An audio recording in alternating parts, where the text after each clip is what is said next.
My bad, guys. What's really good? What's really good? What's really good? Welcome back to another Wednesday night with the Sanchez Show. As always, I'm your host, Eric Sanchez, aka Legend in Two Games. Make sure you're subscribed to the podcast. We go live every Wednesday night on Facebook, Instagram, and YouTube. My brothers Will Gordon and Trip Young will be joining us shortly.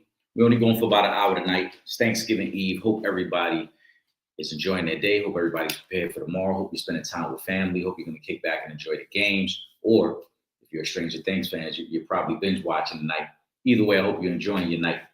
Like I said, we're going to go for about an hour tonight. Shout out to everybody on Instagram as well.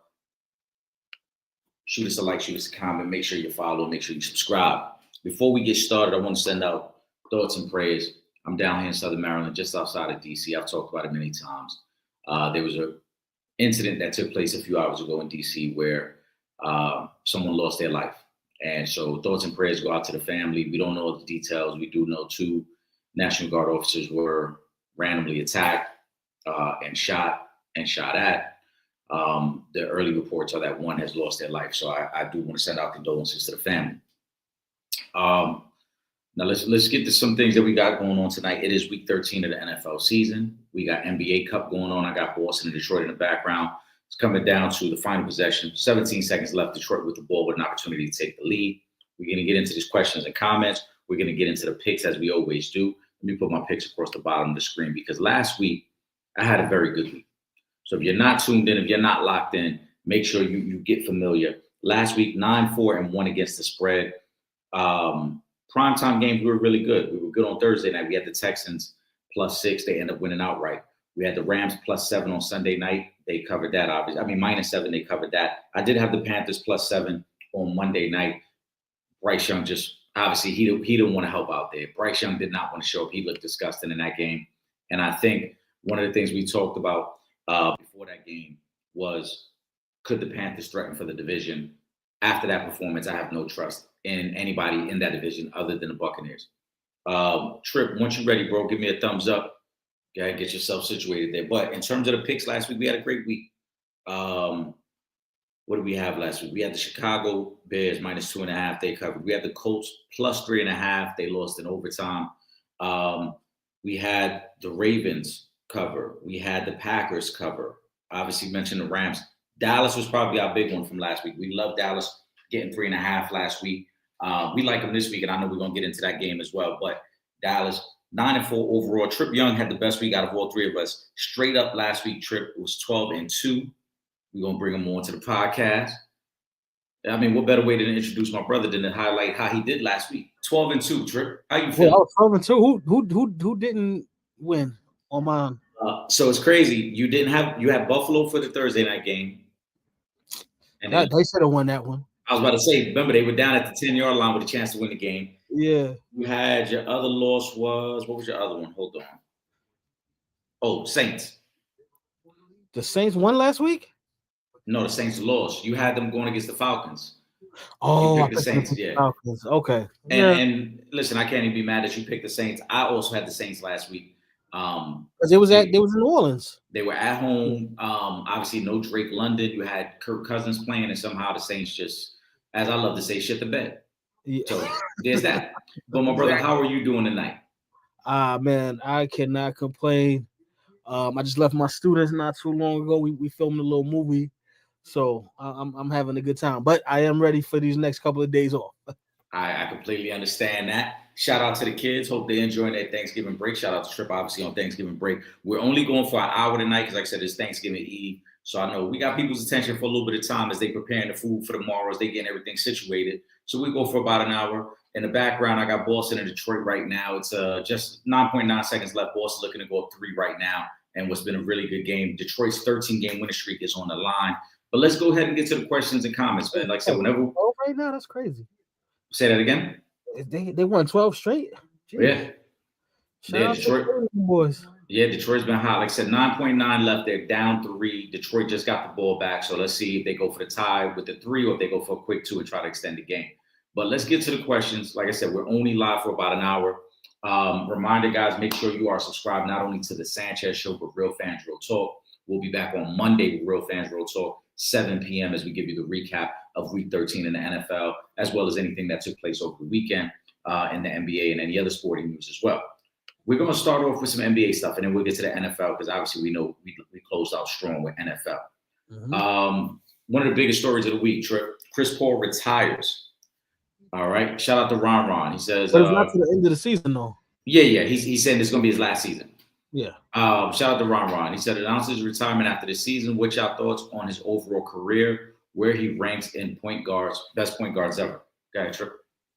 Well, first of all, congratulations to Chris Paul on a great career. When I first, because the way they said it, I'm like, wait a minute, he's retiring right now? Like, right. He just started. But then I realized it was at the end of the season. But as far as his ranking all time, I mean, you could make the case for top 5. If you did, it would probably be at 5, though, if you did make that case. But definitely not outside of the top 10 all-time point guards. He's got everything you want on your resume with the exception of a championship. And again, I'm not going to penalize him for not having a championship as far as where I rank him at as a point guard, because again, championship is a team accomplishment. You can't win a championship by yourself.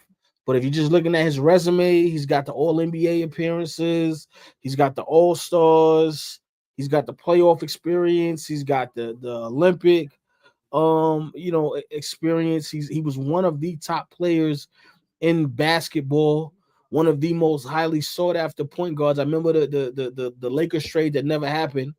With Chris Paul's, he's been in his entire career, he's been top 3 during his run in the NBA. He's been top 3 point guard.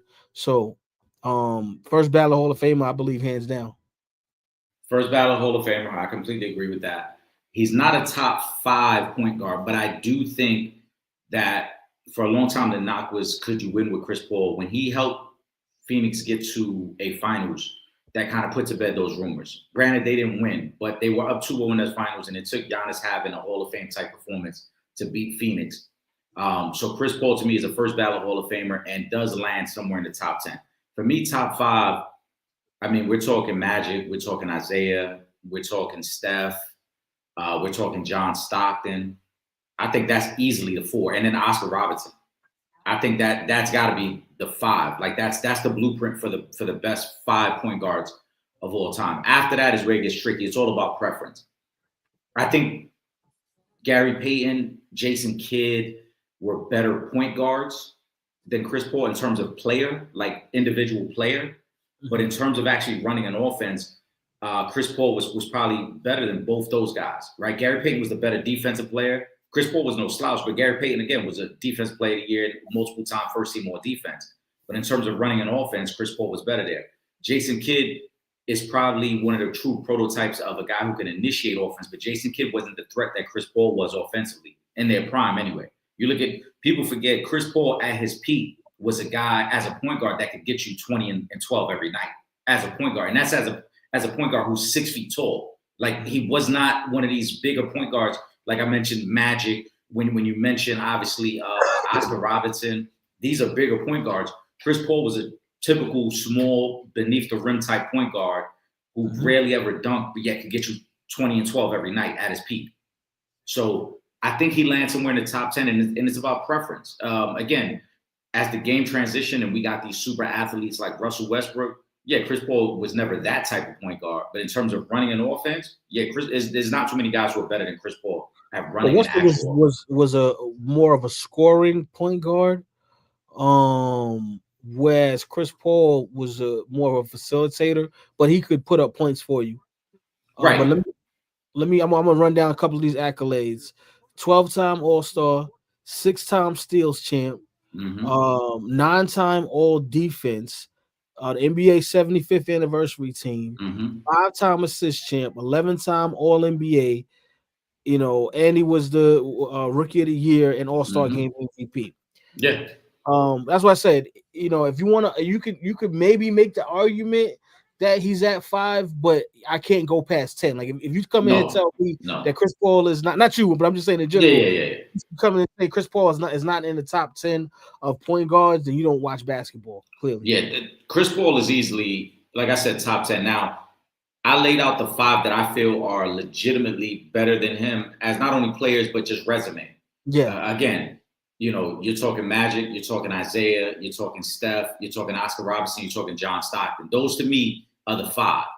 Yeah. After that, and anywhere from 6 to 10 is where you can place Chris Paul. And like I said, if you want to say Chris Paul is better than John Stockton for the number 5 spot, I'm gonna be honest with you. If we really break down Stockton's resume versus Chris Paul's resume, it's actually close, and it might even give the edge to Chris Paul, because John Stockton, 10-time All-Star, only 2-time steals champ, only 5-time All Defense. He does have the edge with he was the assist champ 9 times, right, in comparison to Chris Paul's 5, and he was 11 all-time All-NBA. Chris Paul's 10-time All-NBA. They both were All-Star Game MVP, and they both were on the 75th anniversary team. I think, so, that's what I'm saying. Yeah, those two would be a great debate for who's at that number 5 spot. I think it's very, very close between those two guys, and that's why I say you can go either way. For me, I give the slight edge to Stockton, but I wouldn't be mad if somebody made the case for Chris Paul. Here's the reason why I would give the edge to Chris Paul, because for the bulk of his tenure in the league, Chris Paul was the best player on his team. Yeah. Stockton had Malone, and even I love, this is why I love that we got to sit down with Anthony Mason, because one of the things that he told us in the interview in regards to those two, he said, together that was maybe the most unstoppable duo, but separate, you take one off the court, the other one off the court, then it's not the same. Yes. So Will give me a thumbs up. Let me know when you're ready, man. And that's another all-time great who was your running mate through your prime. Yeah, I mean, I understand that as well. Like, I don't want to use that against John Stockton, because it's almost like we're penalizing a guy for your team drafting well, right? Like, your team drafted well, and it's like, oh, well, that takes away. No, I don't think it takes away from John Stockton. And I see your point, because for most of Chris Paul's prime, he was the best player on all his teams. Even, you want to talk about Lob City, he was the best player there. New Orleans, he was the best player there, right? Stockton obviously was the complimentary guy, so there wasn't the probably need for him to. Until he went to Houston, maybe he wasn't the. Once he got to Houston and Harden was there, he wasn't the best player on the team. Then at that point, Houston and Phoenix are situations. 15 years in already at that point. Right. Houston and Phoenix are situations where he was the complimentary guy to the best player. Right. Yes. Phoenix, Devin Booker was the best player. Paul comes in next to him. Houston, Harden was the guy. Will, give me a thumbs up. Let me know when you're ready, bro. But and I want to get Will's take on this. I know Will. I don't know if your screen froze, Will. So let me know. Did he freeze? Because it looks like he might have froze. He working on connection issues. All right, let's get to this one. Speaking of Chris Paul, there's a coach he's played for a long time. Kyrie wants to know. Shout out to Kyrie too. Kyrie be rocking with us on Mondays and Wednesdays, man. Shout out to Kyrie. Sure. Doc Rivers as a coach, is he considered a top 15, top 20 coach of all time? He keeps getting jobs, but he has had some flameouts. Got the one title in Boston. Thoughts on Doc? Go ahead, Trip. I was just trying to figure out who said he was top 15, top 20. That's what I was, because to me, I'm like, I don't ever remember us having that type of conversation about Doc. But yeah, I don't like when, where, how, why, what's going on? I mean, just off the top of the dome, if I got Phil Jackson at number 1. Clearly, I think there's no debate. Phil is my number 1 guy, right? But then you could really start breaking this thing down. But for my pops generation and generation before them, you got Red Auerbach, who's on the list. And I'm gonna come back to from when we started. Pat Riley, got a coach.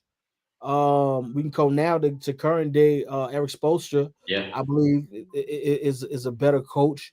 Shoot, I honestly, I put Ime Duke ahead of Doc Rivers. Um, Greg Popovich is another one who's ahead of him. Steve Kerr, another one who's ahead of him. There's so many, like, to really run down a list, but I don't think he would land in the top 20 once I actually Yeah. really broke this thing down. I probably got to put Ty Lue ahead of him. Because those So 3-1 comebacks multiple times, I don't know if you could be in the top 20 with that on your resume. so he's the only head coach to blow a 3-1 series lead 3 times. Um, the really, and it's sad, but we only talk about Doc Rivers in this way because he's got that one NBA Finals. Yeah. And outside of that, there isn't another defining moment of him as a head coach. Now, for me, I think there was one other guy that I think you didn't mention that I would easily put ahead of him, and that's Larry Brown. Larry Brown. Yeah, Larry Brown, I would put ahead of him too. Larry Brown went to 3 NBA Finals as a head coach. Obviously, one of the most recognizable ones is the 2000 with the Sixers, but he won with Detroit. Larry Brown, to me, was a better head coach, has always been a better head coach than Doc Rivers. We're going to bring Will Gordon in.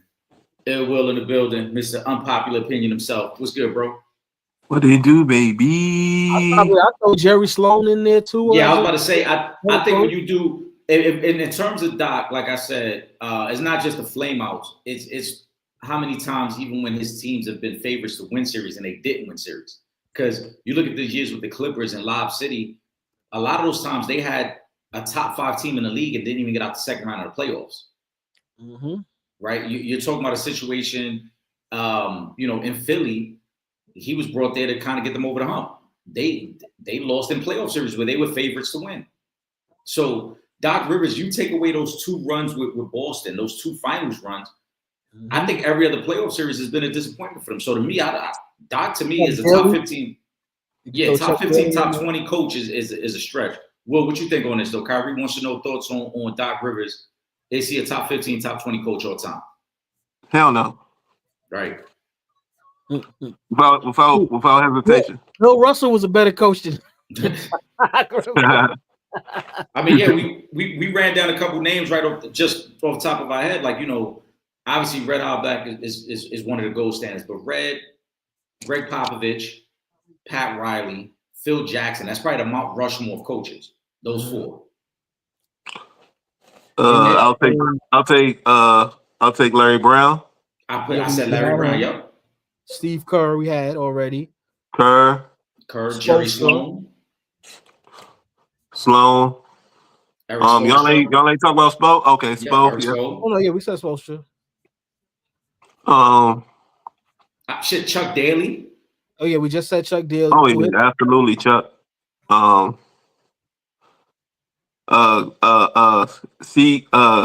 Casey Jones. Casey Jones, Boston, yeah. I'll be honest with you, Lenny Wilkins is a better coach than him. Lenny. Lenny. Yeah.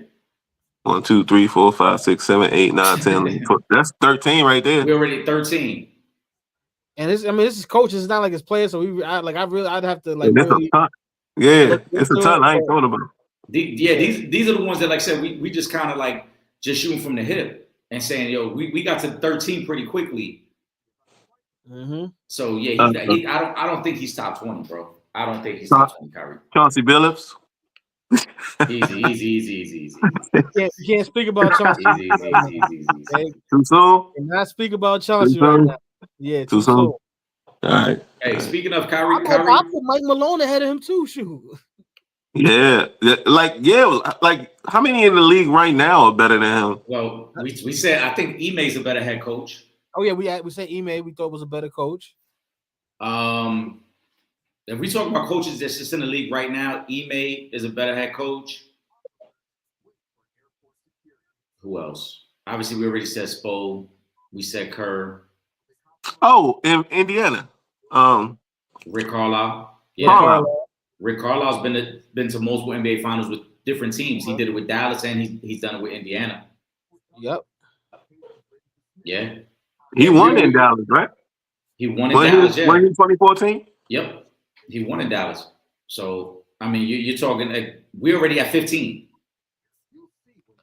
That's what I'm saying. So it's just like, that's 15. Ooh. I got a old school joint for you. Paul Westphal.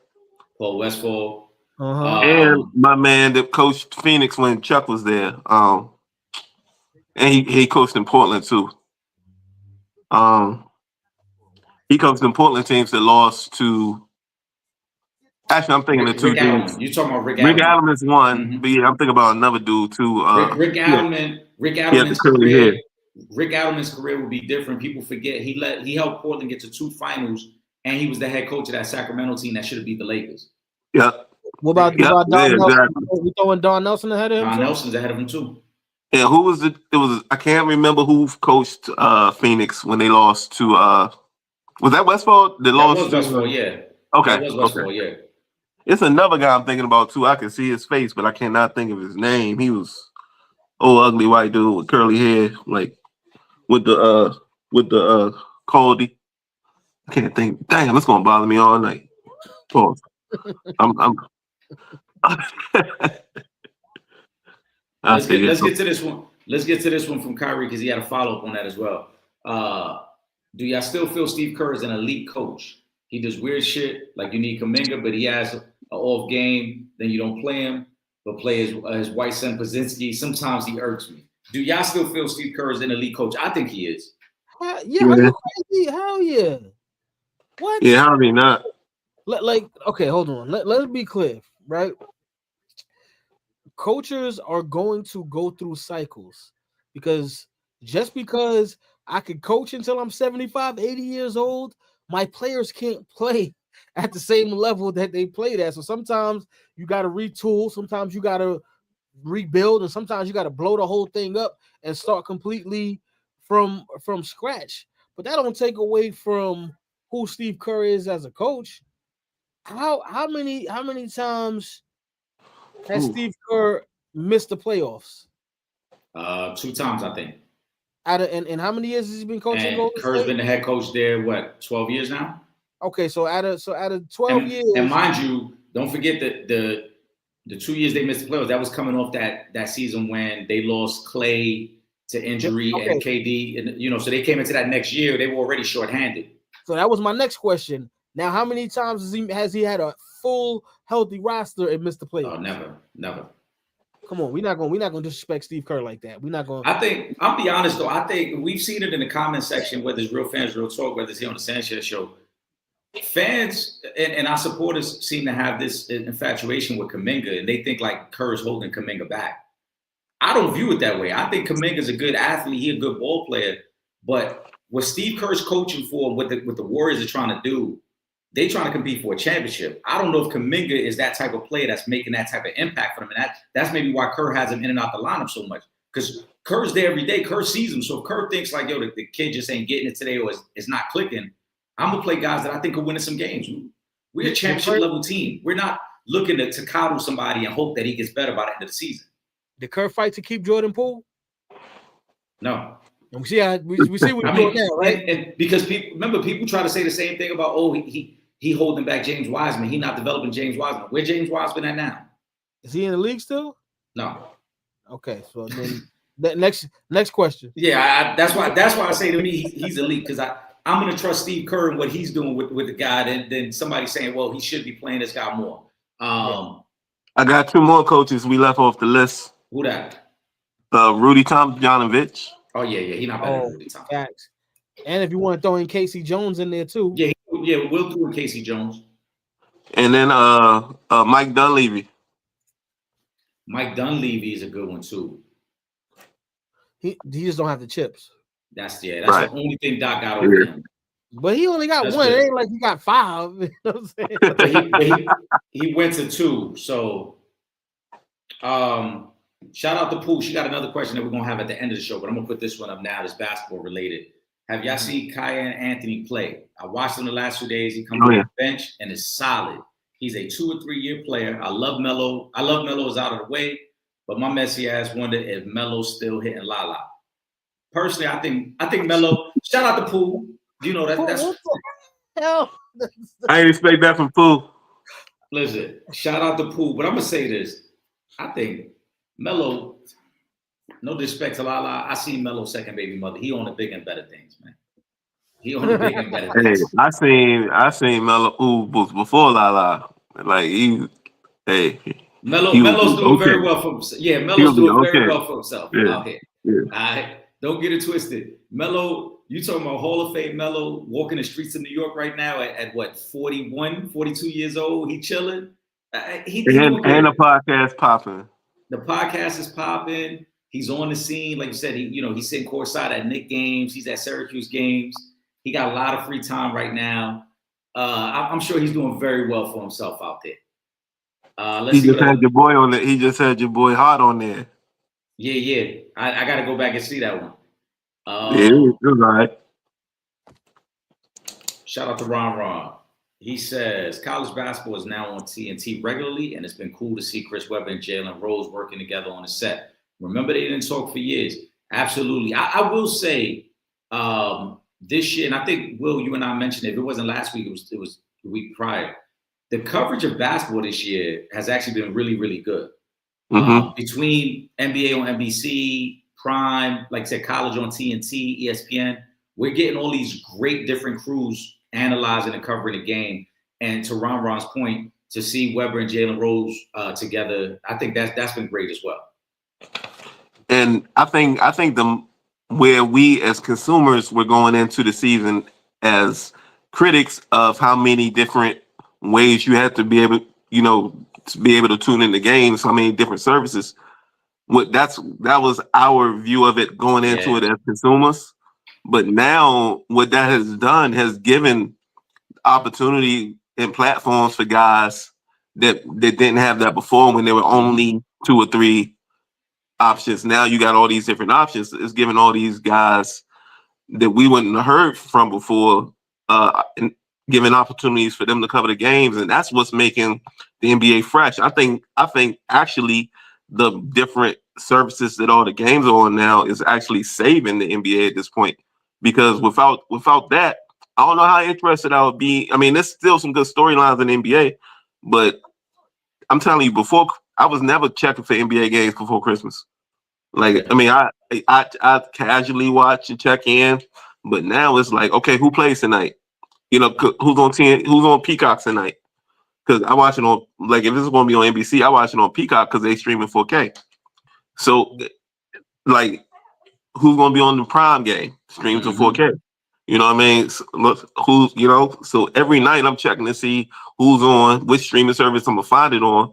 And the talent that these streaming services are hiring is really, they're really doing a great job of anchoring in these games, because a few of these games have been stinkers that they I'm saying they're doing a great job when they finally bring us in. Then that's when I said great. They doing a great job. Yeah, for sure. It's a good job right now. And you know what? Especially, we all got our rooting interest, right? But they might as well go ahead and anytime we on, you might as well throw me up on that joint, because really, you know what I'm saying? You know who the Wizards play-by-play color analyst is? Color. Drew, is it Drew? It's Drew Damn Gooden. It's been Drew Gooden for like 8 years, or if not longer. Man, get me up in there, man. Shout out to the Wiz. They got their win yesterday. Got their second win yesterday.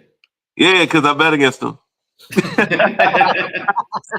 Hey, who wants to know? Who wants to get our thoughts on Steph and his shoe company parting ways? Yeah, him and Under Armour. The contract was not renewed. Where should he go? I think he's going Nike. I think that's the obvious choice. He was on the court, paying homage to Kobe and his daughter. But I just think the obvious is Nike. What you think, though, Trip? I would say Nike, yeah, just cause, I mean, as far as the bag that he'll be able to get. And again, this might be just me being old man Trip on this one. I ain't really like Nike ain't really got the sneaker designers they used to have. You know what I'm saying? Like I ain't really feeling too many of these cat sneakers. So from that standpoint, you know, it's just like it is what it is. But he'll get a hell of a contract, and he'll probably wind up making this like a lifetime deal or some craziness like that. It's gonna be a nice contract wherever Steph goes to. But it'll probably be Nike. But it's just like it may be. Is it too late in his career? Because one, Steph ain't really selling sneakers like that. No way. Now I don't know if that would have been different if he was with Nike or some other Oh, company, for two. but he ain't really sold sneakers like that anyway. And I'm saying in comparison to, I don't compare nobody to MJ because that's just different. But compared to LeBron, Durant, Kyrie, who I believe are the top 3 shoe sellers amongst like active players. So it's not even close. I mean, some of it has to do with just Under Armour. Obviously, if he was with Nike, the sales would look different, and that's why I think it's the most obvious to end your career strong with Nike. But what do you think? Do you think it's Nike, or do you see somebody else kind of stepping in and getting the Steph Curry brand? So this has layers to it, Pooh. So what's the GM that just got fired that traded Luka to Nico Harris. Nico Harris? Okay. Let me tell you how ridiculous Nico Harris has been in any position he's ever been in. I don't know if you guys might know this, but for the viewers, so Nico Harris used to be at Nike before he was a GM in the NBA. Correct. Nico Harris was in charge of the recruitment of Steph Curry to Nike. Mm-hmm. In that presentation, he called, first of all, he was calling him Seth, his brother's name instead of Steph. He's calling him Seth, the great value version. And then in the visuals for the presentation of bringing him on, where it was supposed to be visuals of they do the mock-ups and all. They brought in mock-ups for KD. In the pitch, this is the pitch. I'm trying to bring you on to Nike. I'm trying to sign you to a deal, and I'm gonna call you by your brother's name. And then in all the visual mock-ups, oops, these were for KD, not for you. This was the pitch that Nike gave Steph Curry. He will tell you, and there's been interviews you can find, the reason he didn't sign with Nike was the disrespect he felt in the pitch. He said he was all about Nike. All they needed to do was, kiss his, and the deal would have been done. And he fumbled that.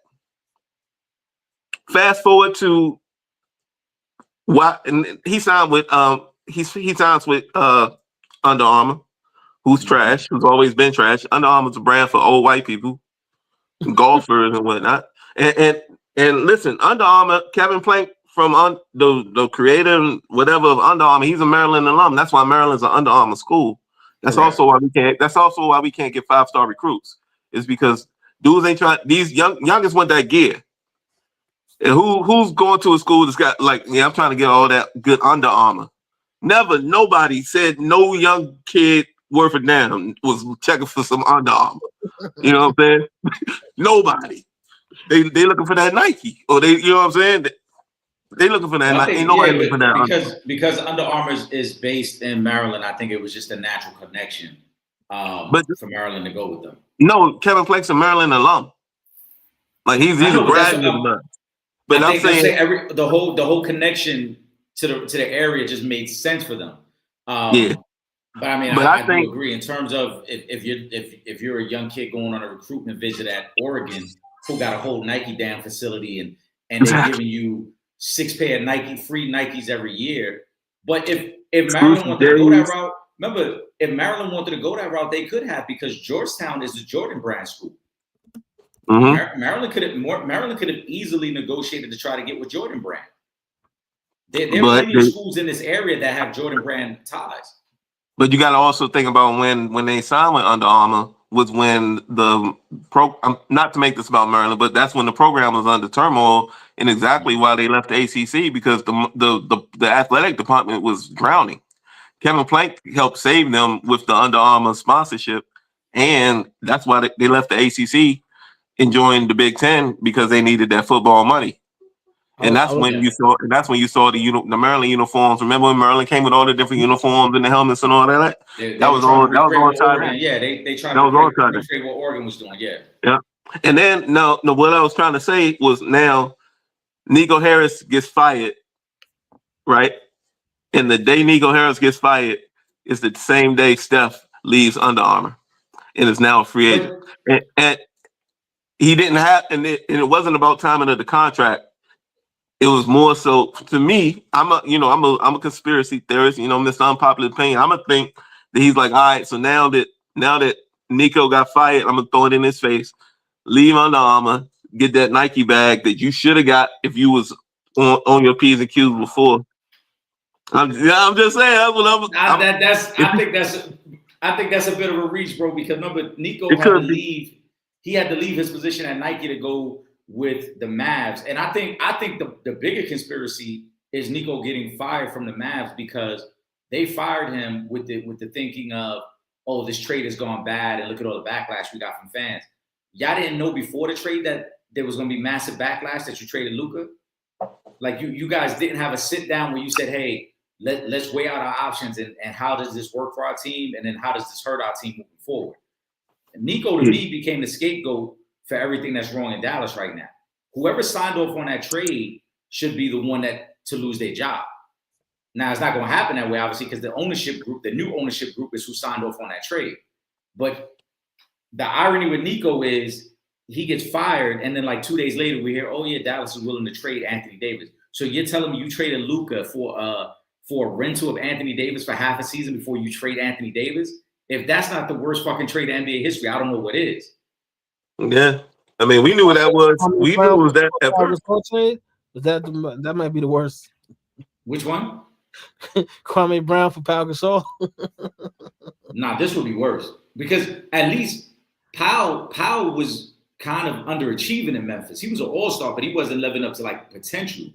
Yeah. Luka just took you to the finals the year before. Luka was a top 5 MVP guy for the last 3 years. Like, you already saw what you had. I have no answer for that, for why you would trade Luka. I can't justify that at all, Eric. I'm sorry. Yeah. Please don't answer. Yeah, that one is crazy. Shout out to Squeezy right here. He said, did y'all see Luka and Dunk get into it last night? LeBron was just standing there. It was so funny. Will, did you see that interaction? I believe this is the second time Chris Dunn and Luka then got into it, though. Mm-hmm. Who was it? Chris Dunn, Luka Doncic. Oh, no, I didn't see that. What happened?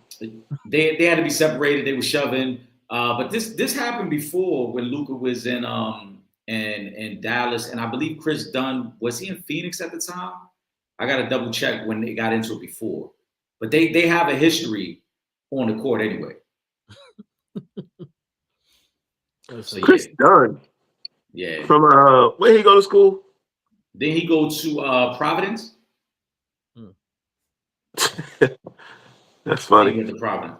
That's funny. Let's see. I think we got one. I ain't heard his name since college. Yeah, it's been a minute. We got one more NBA question, and we're gonna get to some NFL. Because like I said, we're only going for about an hour tonight. Shout out to everybody. Again, make sure you guys subscribe to the Sanchez Show and Real Fans Real Talk. We're streaming on YouTube, Facebook, and Instagram. Mondays at 7 p.m., Wednesdays at 7:30 p.m. Squeezy also wants to know Kenyon Martin and Draymond Green shit. You heard both sides. Kenyon says Marcellus Wiley asks who are tough guys, and Kmart didn't include Dre. So Dre attacks his career instead of the tough shit. Will, thoughts? Yo, I got a lot of thoughts on this. So, okay, because I think we touched on it a little bit last week. About this, yep, because that was after. I can't remember if I told you and I talked about it Wednesday because it was right after Draymond got into it with a fan, and Kenyon Martin came out and was like, "Oh, Draymond's a fake tough guy." Yeah. And then they got into comparing each other's careers and statistics and all of that. And and then did you guys see when Kenyon Martin had the notebook It was going through the nose. Well, Yeah. I will say this: a lot of the guys he named were better power forwards than Draymond Green. Yeah. But come on, bro, they just stop it with the Popeye Jones stuff. That was No, that was hilarious. I loved that though. I'm petty, so I love that kind of stuff. You know what I'm saying? But when you can, what's not fair, I'm a defend Kmart in this regard because when they put up resumes next to each other, they do not compare. No. But it's very unfair to Kenyon Martin, and I'm gonna tell you why. So on Draymond's resume, he got all these all-star appearances and defensive, he got those. When Kenyon Martin was in the NBA and was a power forward in the NBA, he was in like the golden era of power forwards. That's a fact. No, think about the power forwards that Kmart was going against compared to who Draymond's going against. So for played a 5 in the 90s. I'm sorry. Dude, like, all right, let's just name some of the people that played the same position as Kenyon Martin in the 90s. They were the all-time greats. Kevin Garnett. 2 for 1. A 2 for 1. Yeah. Kevin Garnett, Tim Duncan, Dirk, Sheed. It's so many guys. If you look at who Weber. Chris Webber. Mm-hmm. Was around at that time. Like, a lot of guys. It was a ton of guys at power. It was the golden era of the position, you know. So it's, and then you look who.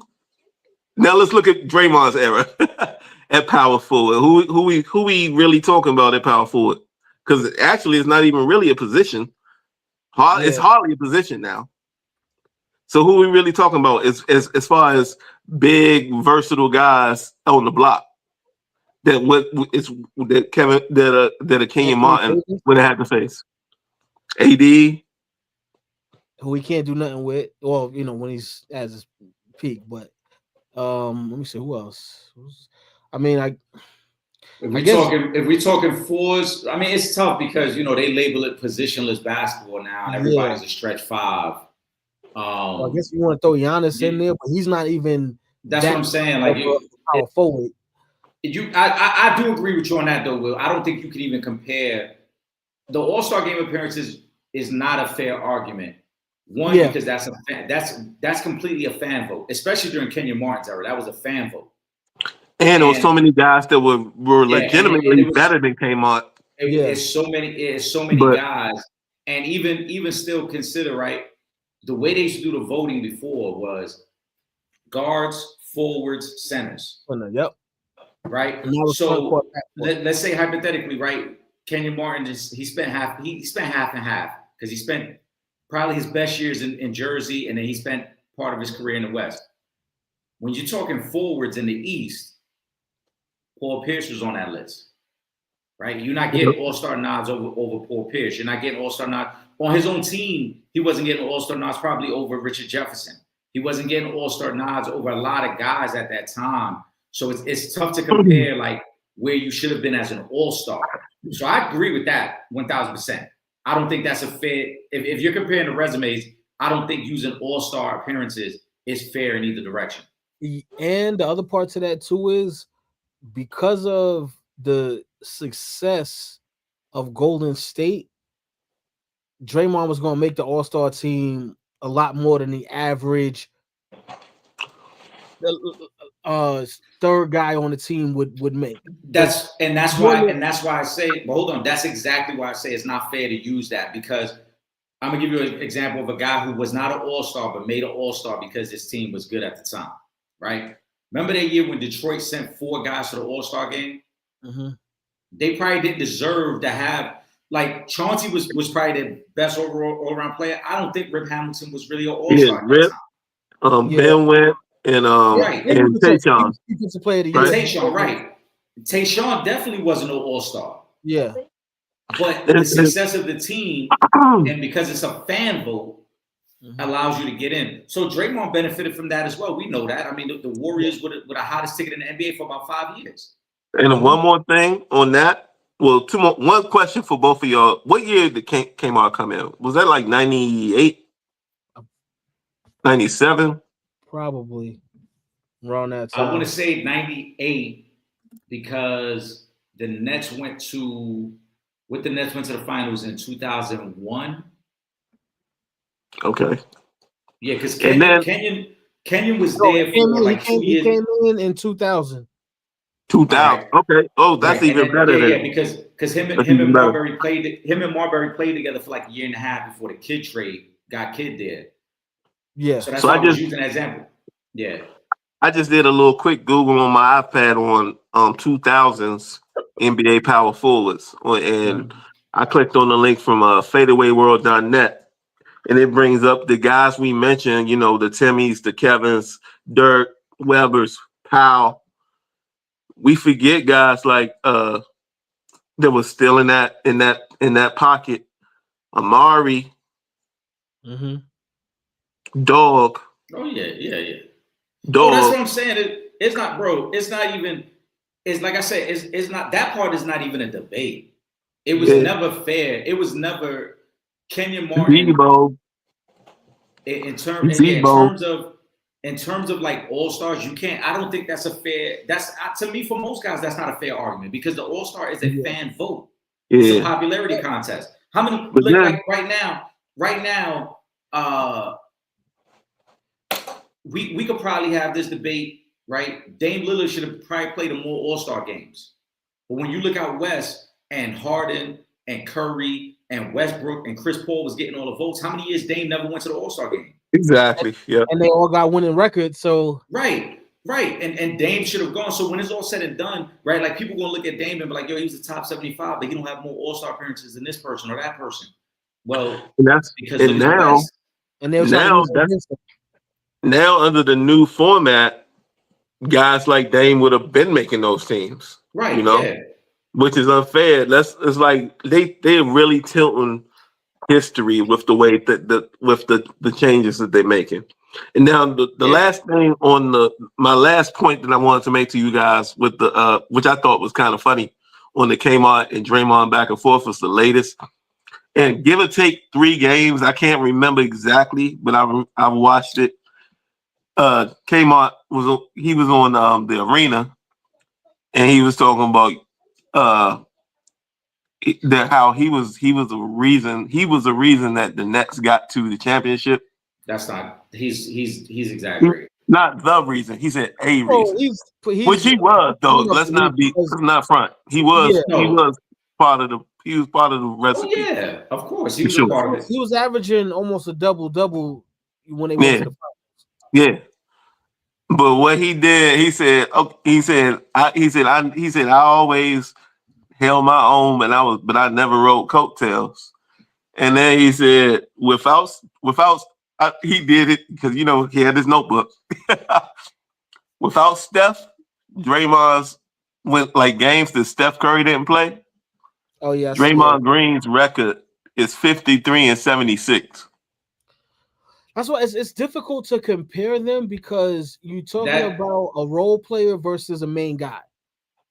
well, Right. no, I don't see. But- I don't view that. I But think but I don't think Kmart was ever really a main guy. He was the number one pick, yes. But he was never really. But he was the number one pick in the way that you're supposed to be the last piece, but not the main guy. You know what I mean? Because they had dudes like that. That was a well constructed team in New Jersey. right. Yeah. That's what I'm saying. When they went to the finals, you look at the team, right? Jason Kidd was the missing piece because they just needed somebody who can get the ball to all their guys. Richard Jefferson, Kerry Kittles, Kenyon Martin, like they had good pieces. And then Jason Kidd was the missing piece. Right, Keith Van Horn. It's just like when Nash went to Phoenix and Phoenix got really good, right? They had Amari Stoudemire, they had Quentin Richardson, they had Shawn Marion, but they needed the point guard that can get everybody set up and get everybody's offense going. Kidd did the same thing in Jersey. The whole what's Dre's record without Steph? I mean, I do kind of like that. I just do. Hold on, so I think we could say that about 90% of the NBA whenever your best player is not on the court. Yeah. But that it right? just adds Like, fuel to the fire of that he was of course, never the reason. You know, but it was of never. course he wasn't. Yeah. He was, of course he was never the reason. And any winning team, there's one main guy, and then everybody else is the Jacksons. That's life Yeah. in the NBA. We know But that. the Kenyon Martin, reason I'm with Kmart coming with stuff like this is because Kmart was never talking about stats and all that kind of stuff. He was talking about heart. He was talking about you never gonna be a dude that's gonna run up on somebody that you might have some problems with. You always gonna pick but on the little guy. That's what he was but saying. And then it turned into Kenyon Martin. Then he To turned me, in Kenyon Martin is moving the goalpost, though. To me, Kenyon Martin is moving the goalpost because his comment about Dre was never about heart. It was, oh, he a fake tough guy when he was arguing with a fan. Well, So my the point, original thing was though that he just didn't name Draymond as a tough guy. That's how the whole thing started, though. yeah, that's how they hold back and forth. But I'm saying this latest incident, right? Kenyon Martin said, well, he's a fake tough guy, right? So my response to that, we talked about last week, was like, all right, so you want Draymond to crash out for the sake of what you think of him? Right, and I was completely like, nah, what did you expect him to do? But I think like Tripp just said, that was just Okay. like that was kindling. You know, that was just So- kindling for that fire. The fire was already there, and the fire was that Being a fake tough Draymond guy is not just about what are you gonna do, though. It's also about who you choose to pick with. But Right. I think, but again, we could pick and choose that all the time because, all right, do y'all think Ron Artest was a tough guy? Yes. yeah, I do. I do. All right. Yeah. So then why did he crash out? Why did he crash out when Ben Wallace went at him? When Ben Wallace went, why did he crash out? What did? In the Malice? Yeah. In the Malice? And listen, I think there was a lot going on that night, though. No. But hold on. But see, this And my point. And brothers, I watched that live. You know, it's well documented. Yeah, I that saw was it live too. one of the craziest nights of my life. My thing is this, right? It's easy to pick and choose. We could pick and choose a bunch of guys who be like, oh, they wasn't a tough guy because of this incident, or they wasn't a tough guy because of that incident. We don't know what's said behind the scenes or situations where, somebody might already pulled you to the side, like, be aware this person will try to get you out of character tonight. So, all right, let it rock. And then there might be other situations where they catch you on the right night and they go at you, right? Chris Childs punched Kobe Bryant in the face. Does that make him the ultimate tough? Does that make him the ultimate tough guy, or did just Kobe catch him on the right night?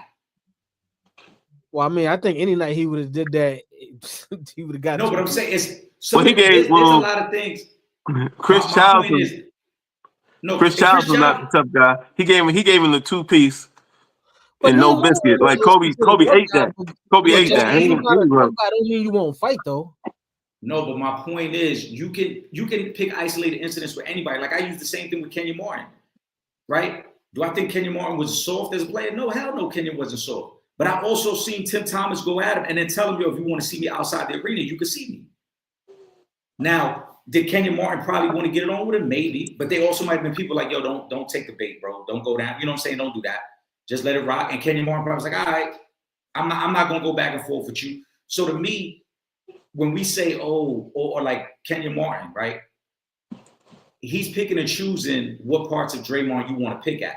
At the end of the day, if you want to say, we all can agree, was Draymond a complimentary player to Steph and Clay? Absolutely. You're talking about two of the greatest shooting guards ever. You're talking about arguably the greatest shooting backcourt ever. Was Draymond supposed to go out there and say, nah, let me go get 32? That's not your role, bro. Your role is to play defense and facilitate.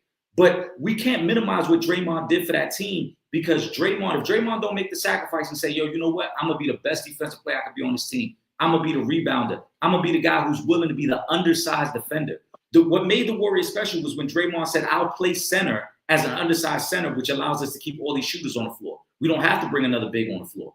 And like I said on Monday's show as well, if we want to say, Draymond's career stats is this, that, and the third, yeah, that's a fact. We know the numbers ain't great for most of his career offensively.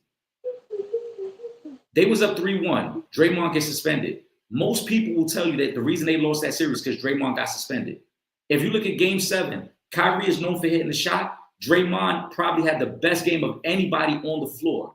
He went 31-12 in a game 7 against LeBron James. No disrespect to Kenyon Martin. Kenyon Martin shot himself in the foot when him and Nick Young was going at it, and he admitted, "Oh yeah, I shot 2 for 16 against Tim Duncan." Like how you comparing yourself? How you talking big shit about what you was for your team, but in a pivotal game 4 against Tim Duncan, you shot 2 for 16. Meanwhile, in a pivotal game 7, Draymond Green went for 30 points against LeBron while guarding LeBron. Well, I don't think LeBron was guarding him for all them points, though. No, I'm saying Draymond had assignments on LeBron in that game. Oh, yeah. So we could, again, the raw numbers, yeah, of course. Is Draymond's offensive numbers everything that we want from a Hall of Famer? Absolutely not. But we don't use that same example for Ben Wallace. We don't care that Ben Wallace's offensive numbers wasn't great. We say he played his role and he was a defensive anchor. Draymond, I'm not saying Draymond's the same defensive player that Ben Wallace was, but wasn't that Draymond's role on this team? Wasn't he the defensive anchor? Wasn't he the guy to do all the dirty work so that Steph and Klay could get as many open shots as possible? So now we're not prioritizing that anymore because now Kenyon Martin says, "Oh, we gotta the numbers are this, and you're not better." Like, come on, you gonna really throw Popeye Jones and Reggie Evans like they better than Draymond? Come on, bro. We watch basketball. We know them dudes is not better. He was just trolling, right? That's what I'm saying. Like, and I fuck with Kenyon Martin. It's not to say like, oh, he don't know what he's talking about, but we know you sat there and wasted your time writing on a piece of paper names that you know was not better than Draymond. You just named a bunch of dudes. Yeah, but I still do think Draymond is a fake tough guy, though. Yes, I agree with everything you just said. But this whole premise of this thing started with Draymond being a fake tough guy, and I do believe he is a fake tough guy. I honestly think, like I said, that label gets thrown around. Dudes ain't trying to fight on the court. So, like I said, what are we judging fake tough guys? It's not even about fighting, though. It's just who you're having an issue with. Right, but again, so what are we labeling as a tough guy? Everybody look at Rudy Gobert as being soft. Yeah, but what are we labeling? So then the ultimate tough guy is Isaiah Stewart, because every year that nigga get in a big ass fight on the court. He is a tough guy. Yes. But all right, but what I'm saying is, so are we labeling tough guys because you crash out like Isaiah Stewart? Are we labeling it tough? Like, was Dennis Rodman a tough guy? Like Charles Oakley is a tough guy because he didn't give a F who it was. But we can't even compare that era though. We can't. That's an era where niggas was fighting on the court and keep playing. That we can't even compare that era. Yeah, but you gotta. That's why I said on Monday, like Draymond only go after Europeans and light skinned dudes. He don't mess with no real brothers. I'm sorry. I think to me on the court, tough guy shit is all overrated because it's all bar. Niggas is not fighting. They know already. They already. It's almost like, right. You and your man. First of all these cats know each other. They not getting it on. So all it is exaggerated tough talk on the court. There are That's all it certain guys that Draymond will pick with that we don't consider that we would think would not do anything to him. Like every European player that he's ever had issue with, Sabonis, Sengun in the playoffs. My point is though, Trip, all these guys do that though. They pick and choose who they go at. But we don't refer to all of these guys as tough guys either, though. No, but to me, the whole tough guy conversation is overblown. There's no such real thing on the court. They pick and choose who they want to go at. Yeah, but they not. He ain't going at Zach Randolph. Zach Randolph been out the league like 15 years, bro. He's not going at guys like that. That's really that. So who's the tough guys in the league right now? Who's the tough guys in the league right now? Right, that's my point. That's my exact point. We trying to use a metric. We trying to use a metric that doesn't exist. Like, oh, this dude a fake tough guy. In comparison to who, bro? Like none of this shit is popping off. Listen, because the culture now in the league with these youngins, ain't no goons left. Ain't no goons. Right. You know who they think is tough now? It's these fake dudes like Ja. This out here, I'm saying, taking pictures, but it ain't on the court. On the court, yeah, it ain't no goons for sure. But when you look at it, like just to put the Kmart Draymond thing to bed, pause. Draymond was a better role player. Kmart was better at everything else at basketball. I mean, like in the way I always break it down. If they line up on the baseline, you picking. You at the park. Who you want? You want Draymond or Kmart? And I know it's the NBA. I know it's the NBA. But when I say that is you doing all you got is measurable scores and what you see athleticism wise and what they can. And Draymond's not who you want in that situation. If you're talking about who's the better, if you building a basketball player, you're building Kmart over Draymond. Roles are a big thing. Honestly, I think in their situation, and it's one of the few times you can honestly say this. In their situation, it really depends on who else is on the team. Yeah, because that dictates your role. Because Kenyon Martin can't create his own shot. No, but that's what I'm saying. That dictates your role. Neither can Draymond. Right. Neither can Draymond. Draymond can create anything. Exactly. No, that's not true. Draymond can't create for himself, but we see Draymond.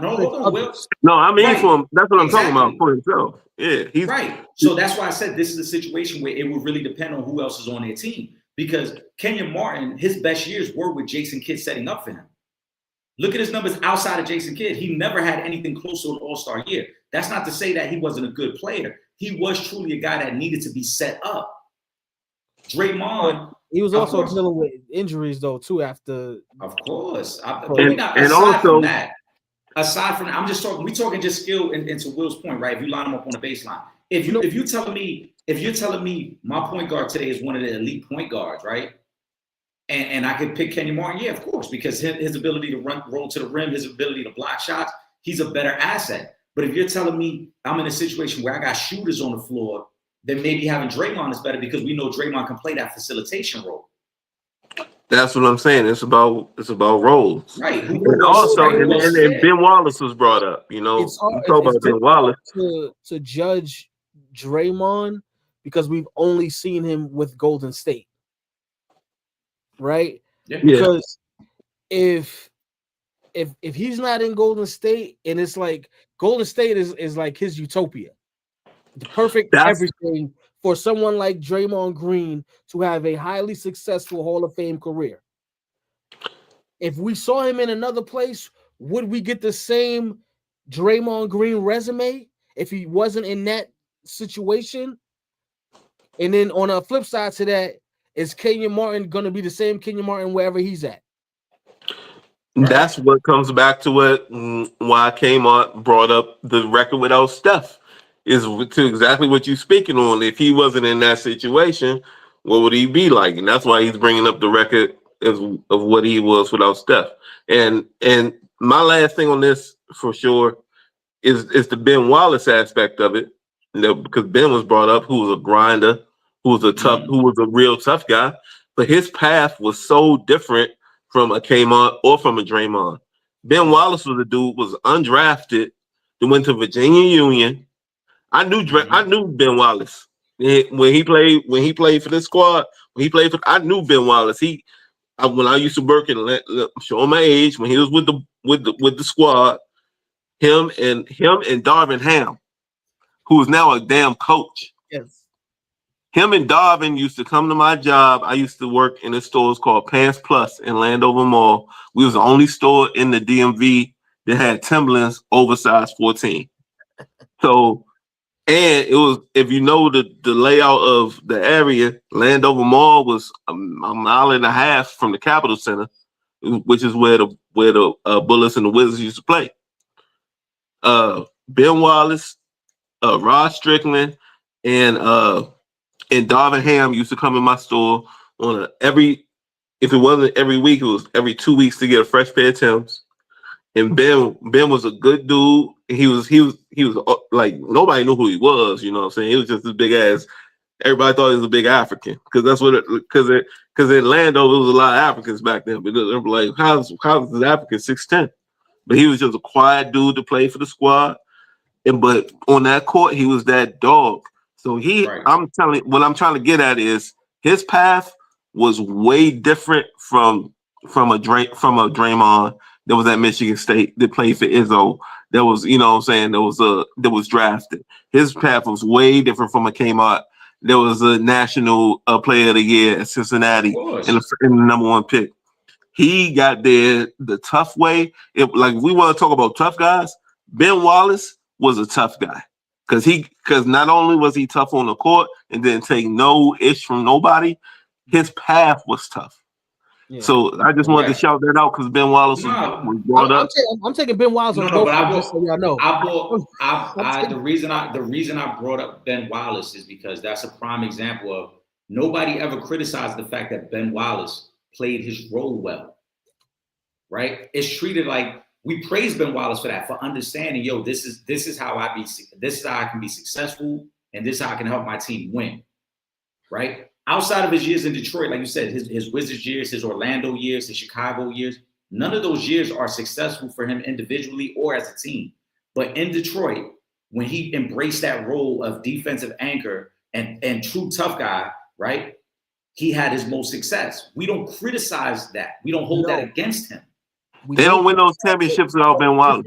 Absolutely not. He did not have Steph Curry and Klay Thompson, so that's why it doesn't matter who he had, though. It does matter. Because you're talking about criticism. I'm telling you the reason why they won't criticize Ben Wallace and they will criticize Draymond is because you have arguably the greatest point guard of all time, but definitely the greatest shooter of all time, and Klay Thompson there. They're not gonna. They won't criticize Ben Wallace the same way because of the teammates that he had around him. So, but hold on. When Draymond was drafted in the second round to go to Golden State, did we consider Klay and Steph the greatest shooting backcourt? No, but when he's hold on. Roll with me for a second, though, right? Draymond comes out of Michigan State where he was successful in college. Mm-hmm. He's a second round pick, right? He is a guy who is going into a situation where he's trying to prove himself on the next level. We don't know that Steph and Klay are going to become what they ultimately became. Yet Draymond still embraced the role of this is what you need, this is what I'm going to do.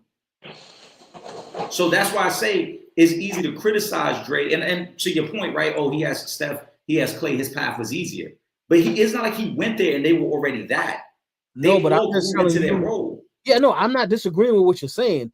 You were just talking about criticism. I'm saying to you, this is why people will criticize Draymond more than they would criticize Ben Wallace. But they shouldn't, is my point. They shouldn't criticize him because he had. I'm not saying they shouldn't. Right, he had the. No, I know, but I'm not saying you personally. I'm saying no. That to me, I don't understand when people criticize because it's like, we hype guys up who we want to embrace the role. Because we say it all the time in every sport. Absolutely. Right? We always say, somebody got to embrace. We talked about this recently with Bron now in LA, right? In order for the Lakers to really take that next step, Bron has to understand and embrace that Austin Reeves is taking his game to another level. Mm-hmm. So it's like we want guys to do that. Then when they do that, it's like we criticize, but your numbers ain't what they supposed to be. Like, nah, bro, he did what he was supposed to do for them to win. Simple as that. Let's get to some NFL talk, man.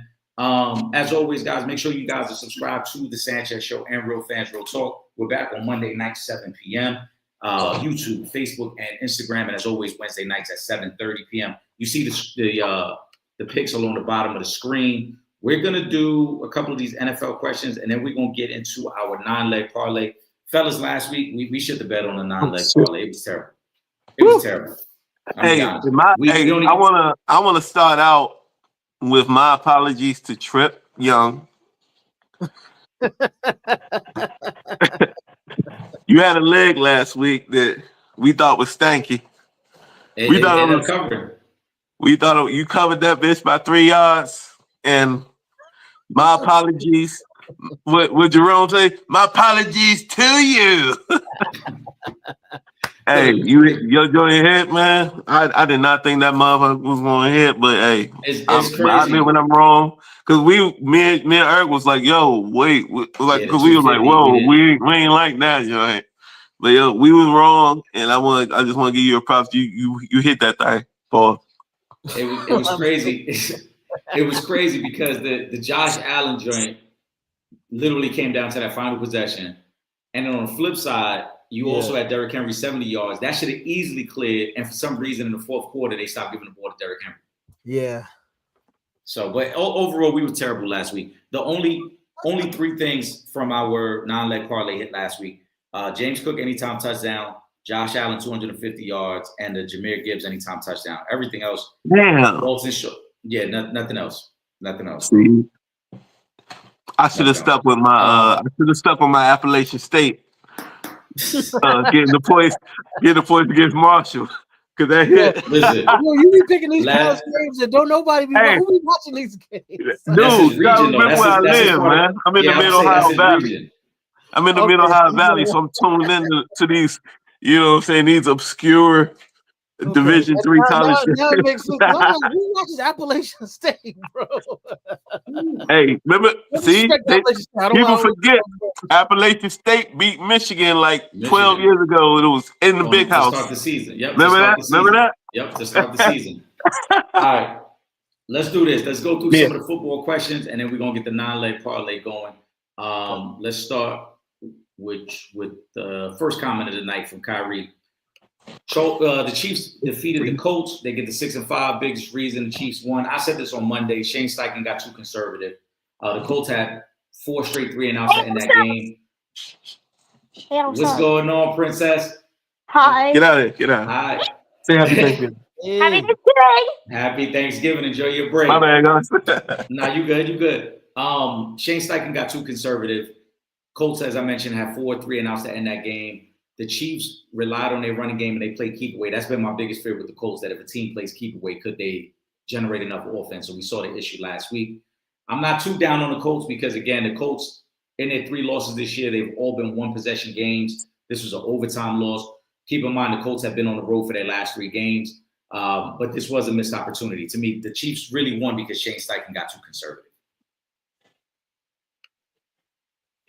Kyrie also said, how seriously should we take the Bears? 8-3 Bears. They got the Eagles this week. We talked about this on Monday. I know Will had put the comment up where he said it's kind of fool's gold. I think none of us think they're a Super Bowl contender. It's a good season for them. I think they'll hang tough with Philly just because Philly's continue to struggle in the second half of all these games. But in terms of how seriously should we take them, I mean, they'll make the playoffs. They may get a playoff win depending on who the matchup is, but they're not a Super Bowl contender. Yeah, agree? Disagree? Agree? Oh no, I thought I was muted still. My bad. Nah, I'm not feeling them for real. I'm just not. Okay. Sweezy wants to know biggest story: Eagles collapse or Cowboys comeback? Trip, what do you think?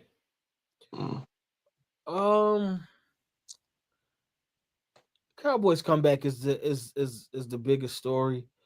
Because I mean, what was it? How many was it down by? 20 down 21. 21.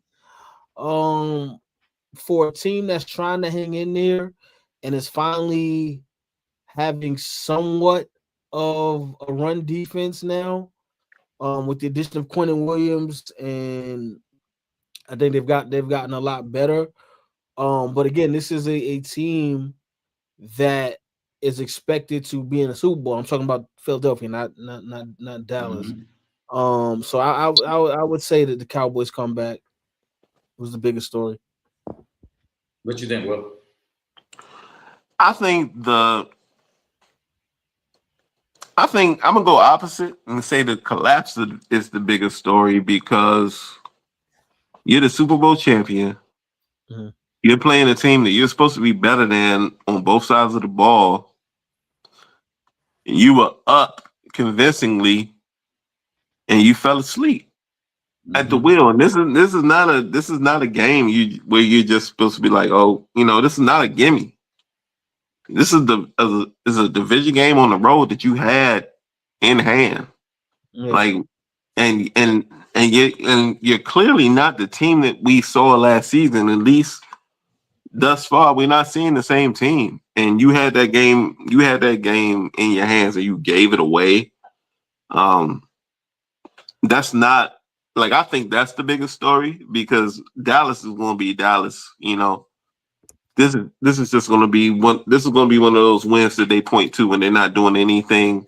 If they don't even make the playoffs, or if they do make the playoffs and get bounced in the first round, this will be one of those games that loser Cowboys fans like to point to and say, "Well, but remember week so we beat the Eagles, we came back." That'll be their what they hang their hat on. So I think for me, the biggest situation is that they gave that win up. That was a win, and they handed it back. They handed it right back to them. You think the Eagles' offense is clearly better than the Cowboys' offense? Because I don't know about that because they got about to have 2,000-yard receivers this year. Javonte Williams is having a better year than Saquon Barkley, and Dak is having a better year than Jalen Hurts. The only place I think on the offense edge is the offensive line. You're right, but who do I trust more? Is what it comes down to for me. Playoffs, yeah. That's what it comes down to for me is who I trust more. Because it's like I could say the same thing like about the Bengals offense or something, you know what I mean? But who do I trust more? You know? No, I agree with that. I think to me, the biggest story is the Cowboys comeback. And the reason I'm not going to say it's the Eagles collapse is because the Eagles have had multiple collapses this year. This is becoming a reoccurring theme with them. And this didn't just start in this game. You look back to opening night, they had 21 points in the first half against the Cowboys. They only scored 3 points the rest of the game. You look at their game against the Broncos, that they were winning. They didn't score in the second half of that game. You look at their game against Tampa when they was up 3 touchdowns, and then somehow Tampa had a chance to tie that game late in the third quarter. You look at the Eagles games, even the 2 wins they've had prior to this Cowboy game, right, where they scored 10 points against Green Bay and 16 points against Detroit, and they had to hold on late to win those games. This offense is stale. And that's why I don't think this is about the Eagles collapse, because I think this is who the Eagles are at this point in the season, and I think this is who they're going to be for the rest of the year. I don't think they could be trusted with the lead. The defense is good, but in situations where they play good quarterbacks, the other team is going to have a chance to come back on them just because their offense is so stale. There's no creativity to their offense, and I'm starting to believe that Nick Sirianni and what they're drawing up week to week is really a 30 to 40 play game plan. And once he gets outside of that, or once they get beyond those 40 plays, they just don't seem to know what to do with their offense. It showed again this week. A.J. Brown was featured in the first half of the game. What happened to A.J. Brown in the second half of that game? Why isn't A.J. Brown getting more catches? We've talked all year about the Cowboys secondary, and how many times we've said this year, oh, you take the over against the Cowboys. That's easy because everybody can move the ball against the Cowboys. And yet somehow the Eagles score 21 points in the first half and then can't score again in the second half of that game. So, and to your point, Will, Cowboys fans probably are going to hang their hat on that. But that's what you do against a division rival, right? You get excited that you beat a division rival. So if this becomes kind of like the point of the season where they get hot, we'll see on tomorrow against the Chiefs if they can kind of continue that momentum. If they get hot, then we'll look back on it and be like, hey, that might have been the game that changed their season. If nothing happens the rest of the year, then we'll be like, hey, they was just feisty for most of the season. I do think, though, after tomorrow night, either we're going to look at the Cowboys and say, hey, look, they're getting hot and they might be a little dangerous because, as Tripp said, that offense is really good. Or if they have the letdown tomorrow, their season might be over. So tomorrow might be their season against the Chiefs because they can only, from what I saw mathematically, they can only afford to probably lose one more game the rest of the season. If they lose tomorrow, I don't think they run the table after that game. Who'd y'all take? I'm taking the points with the Cowboys. They're getting 3.5 points. I'm taking the points. No, I'm just saying, but who you picking to win the game though? I'm going to lean towards the Chiefs. I just think they're more balanced. They're better coached. But in terms of points, I think I took Dallas. You did take Dallas. I like them at home on Thanksgiving. That's all that was. Yeah, I think so. There's an interesting stat, and we're going to see how this affects tomorrow because 2 teams could be affected by this.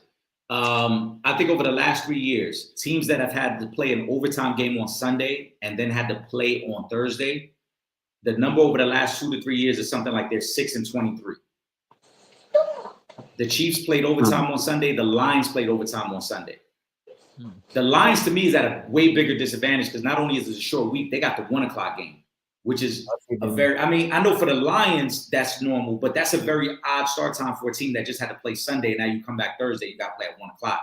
So the Lions, we'll see if that affects them. But it is something like 6-23 for teams that have had to play an overtime game Sunday and then come back on Thursday and play. Let's see what else we got. Biggest takeaway from Shedeur's start. Tripp and I kind of talked about this on Monday. Will, I'm going to let you go first. Stefanski's got to go. It's the first takeaway from it. What were you doing all year? What were you doing all year? not giving this dude the opportunity to even practice. You got to go. That's my first takeaway. Second takeaway is like we talked about it last week. You saw the electricity within the team with like their reaction to plays being made, the energy. Remember, I talked about the energy that was going to be there now, and like everybody was going to say it was the Raiders. The 10 sacks, woo! To go out there and perform the way that they did, and the reaction from the players, not Stefanski. Let's not talk about Stefanski's reaction, but the reaction from the players lets you know this dude. This is what he's for. Like he said before the game, he said, "I'm who you've been looking for." But and so Stefanski had no choice but to start him. You know what I'm saying, going forward. Well, it would look too crazy if he didn't at that. Yeah, for sure. And it's like, come on. At this point, you gotta play the kid, you know, because you're not going anywhere. So why wouldn't it would be organizational malpractice and not at least see what you got out of them? Because we already seen what Dillon Gabriel is, and he is not an NFL quarterback. Dude's 5'9". He's 5. Like he might be a decent quarterback coach down the road or something like that, but he's not an NFL quarterback. Shador, I saw a stat. He had three passes over 20 yards or something like that in the game. Yeah. Where for the whole season they had one. I talked about this on Monday. In Dillon Gabriel's 6 starts, he had 2 passes over 20 yards that were completed. He had a 25-yard pass and a 26-yard pass. Shador last week alone had 66, a 52, and a 39-yard pass completed. Fair enough. The 66 was a screen. Fair enough, but still it counts. It still counts. But even if you go to the week before, right, when he comes in late in that game against Baltimore, he completes a pass for 25 yards. He was trying to push the ball down the field. It's something that Dillon Gabriel just can't do. Yeah. And Shador can clearly do it. He whether it's him extending the play and getting the ball down the field, whether it's just the attempts itself. Dillon Gabriel is a dink and dunk quarterback, where Shador is a legitimate quarterback who can read a defense and say, I can exploit certain matchups to get the ball down the field. So to your point, right, to your point, Will, there was definitely a level of excitement because you saw the reaction from Myles Garrett on the sideline when he completes that 52-yard pass down the field. You can see the level of excitement from the fans. I also think just Shador's understanding of just reading defenses is different. Dillon Gabriel never looks comfortable in the pocket. Everything looks like it's forced. Everything looks like I don't know where to go with the ball right here. Where Shador looked decisive in a lot of his throws. He looked like he understood what the defense was trying to do. Granted, he's a rookie. There's times where he holds the ball too long, but I think every rookie does that. Every rookie's trying to make a great play and they hold on to the ball too long. Mm-hmm. But for a guy where you look at, they didn't get much of a running game because I think they only ran for 67 yards as a team. So they didn't have a lot of rushing. Shador had to make the plays for them to win, and their defense cleaned things up for him. I think Stefanski's going to lose his job regardless. I don't think it could be saved at this point because if Shador looks great the rest of the season, people are going to be like, well, why didn't we start Shador sooner? Even if Shador struggles, the conversation is still going to be why did you draft Gabriel? Right. And what's that? Even if Shador is up and down the rest of the season, people are still going to say, well, what could have been if you would have given him the reps sooner and allowed him to play sooner? Maybe he would have been more comfortable with the offense this part of the season. He wouldn't be just now getting the opportunity to practice with the one. So I think Stefanski kind of wrote on it. Shador looked better than Gabriel. Yeah. So, but again, they did not. When I say they, we know who. Kevin Stefanski did not want to give him the opportunity. So I think Shador was good. This is going to be a good test against the 49ers. 49ers are a much better team than the Raiders, but the 49ers defense is really banged up as well. So there's another opportunity. Shador might go out there and throw for another 200-plus yards again this week. And, if they get a win, then this week to actually win that game. You got the Browns. Will, I believe, has the Browns as well. Yeah. And I have I'm taking the points with the Browns. They're getting 4.5 points. I think that defense. That Browns is really defense good. is crazy. Yeah, the defense is really good. Shout out to Myles Garrett. He's going to break the sack record. I think he needs 6 sacks in his last 5 games to break the record. Yeah. The record's 20? No, not even that many. I think the record's 22 and a half. Yeah, but and he's got 18. 5 sacks. So he needs 5 sacks. Yeah, He got 18. And what's crazy? Did y'all see on the broadcast for Fox last week with Strahan? They were doing they did the Browns highlights, right? It was like when they recap all the games for the day. He looked dead in the camera, like he went straight with the A. And he said, sack record. It was nice owning you. He had it for a long time. I ain't mad at it. He's had it for a while. Yeah, he's had it for a while. Kyrie and that was controversial. Yeah, the Brett Favre laydown. Nah, we're not. Whether it was or not, he got the record. Brett Favre laid. Let's stop. Whether he did or not, he got the record. Whether he did or not, he was going to get him anyway. He got the record, but he did. They can both be true. They can both be true. Hold on, no, of course, but that's what I'm saying. He got the record. What they both can be true because Brett Favre, did he lay down he rolls out, he sees Strahan, he slides down as opposed to taking a big hit. How many years did Brady and Manning do that to avoid taking a big hit? Yeah, plenty of quarterbacks do it. He was going to catch him no matter what. He was going to take a hit. So it wasn't like he wasn't good. Like he just magically wasn't on the field. Mark Gastineau was only mad about that because that was the only thing that was keeping Mark Gastineau relevant to the current NFL. I know that he had the sack record. That's what was keeping him relevant, and Mark Gastineau didn't like that. Kyrie wants to know: are the Rams far and away the best team in the NFL? I wouldn't say far and away. I think they're the best team in the NFC. But matchups and styles make fights. So I'm not going to say far and away means that there's nobody even close to them, and that's not true. I think they're the best team in the NFC, but there's competition. I think it's clear that they're the best team in the NFC right now. Right. That may change, but as of right now, we still got a couple weeks left. Yeah. We got a couple weeks left. Let's see what else we got. Do we have any? Ron wants to know: can Tampa win the NFC South? Absolutely. Carolina can't be trusted at this point. No, without Baker. He'll be back. Baker's probably going to go. Baker's going to play. Oh, he's playing this week. Yeah, he's going to play. Oh well, I need to change my pick because Did I take the Bucks? Let me look. I thought Baker was out. No, Baker's playing. So you want to change? You know what? I'm gonna leave. No, I'm gonna leave it. Listen. The only real threat at this point, that only team that can bump Tampa from the division is the Panthers, and I don't trust the Panthers. So I'm gonna say Tampa. Yeah. You know what? I'm changing that pick. Got you. Because I thought Baker was out. Wait, Eric, did you ever tally up the total for the season? I got it on another sheet. I've been keeping them though. I got them on. I just got to tally them up for the last couple of weeks. I think I tallied up until like week 9, week 10, something there. I got to check from there.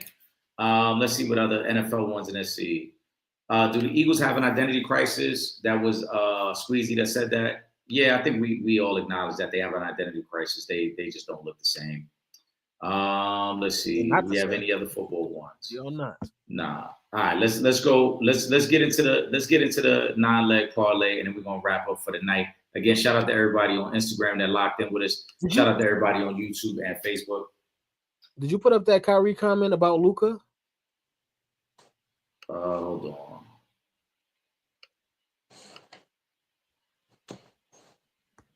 Oh yeah, this was one of the last ones came. I just want to say Luka's a bad boy. I didn't expect this. He is destroying the NBA right now. If not for SGA and Joker, he is the MVP. I mean, this is what Luka's been for the last couple of years. I don't think we should be surprised. And from what we could tell, he came in the best shape that he's been in his NBA career as well. The reason I asked you to put that comment up, though, is because we had this discussion at the beginning of the season, and they asked us who we thought was going to be the MVP. Mm-hmm. And I said Luka.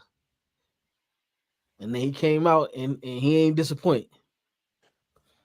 Yeah, I'm not surprised at all. I think we all thought Luka was nasty. We knew that already. But doing what he's doing now, is just crazy. And for the Lakers to be in second place, I think that's the more surprising part. We didn't expect the Lakers to get off to this hot of a start, but I'm not surprised by anything that Luka does at this point. You know what I'm saying? We shouldn't be surprised because this Luka, like, he literally just came over taking the team to the finals. Like, but even when he took them to the finals, they wasn't like a top 4 team in the West. Like what they're doing right now with the Lakers and competing for best record, I mean, they're not close enough to OKC. But I'm saying in terms of right, ain't nobody competing with that. But I'm saying in terms of like where they're at record wise, that's probably the most surprising part. I don't think that if anybody say they surprised that Luka's having an MVP caliber season, and you just never watched Luka play. Yeah, no. We all knew Luka was an MVP caliber player. I just think the record of the Lakers is the more surprising thing. All right, we got picks across the bottom of the screen. Will, you got your plays for the 9-leg parlay? Yes, sir. All right. You want to start or you want Trip to start? I can go in there. Pause. I got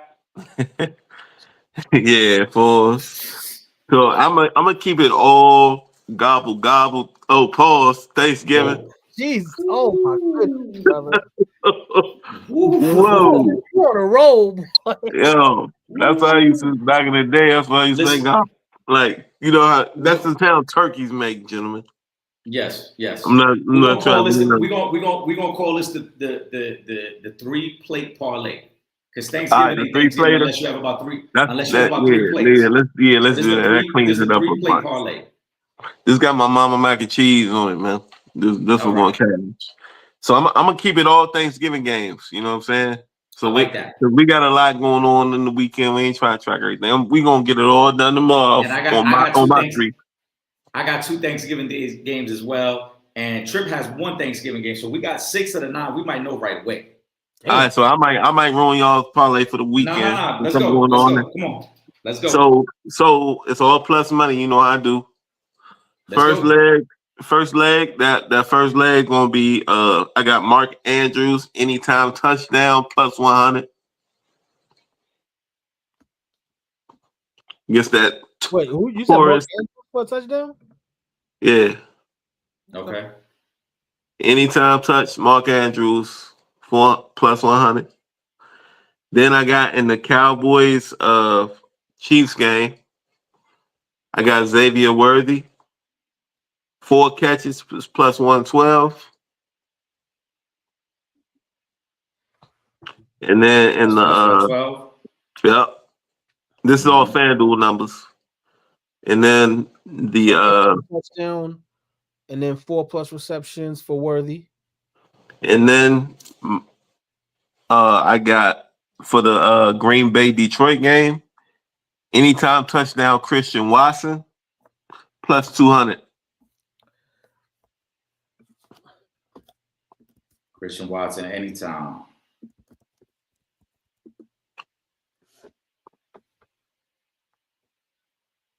That's what I'm rocking with. I was trying to go with the straight Thanksgiving Day joints, just to get it out the way. If it ain't gonna hit, it ain't gonna hit. Or it can anchor the whole joint. You know what I'm saying?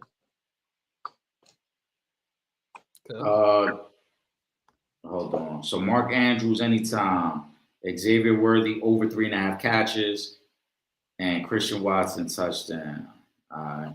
Trip, and then Trip, go ahead, read off yours. Well, I'm actually putting this in the FanDuel as we speak, so that way we can know what the total looks like.